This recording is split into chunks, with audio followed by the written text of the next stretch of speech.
स्वरा, आज राणी किचन मध्ये काय बनवलेलं आहे? उपवासाची गोड गोड पुरी बनवलेली आहे. आज बनवलेले आहे उपवासाची गोड गोड स्वीट पुरी बनवलेली आहे. कशाची आहे? रताळ्याची. तर आपल्या राणी किचनला काय सांगणार तू?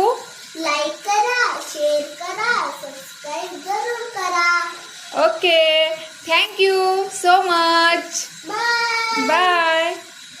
हॅलो फ्रेंड्स, तर राणी किचनकडून तुम्हा सर्वांना नवरात्रीच्या खूप खूप शुभेच्छा.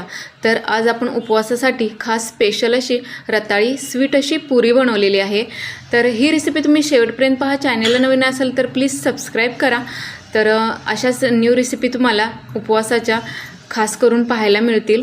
तर आपण इथे रेसिपी चालू केलेली आहे. इथे आपण 2 रताळी घेतलेले आहेत, स्वच्छ पाण्याने धुवून घेतलेले आहेत, कट करून आपण लोखंडी तव्यात शिजायला घातलेले आहेत.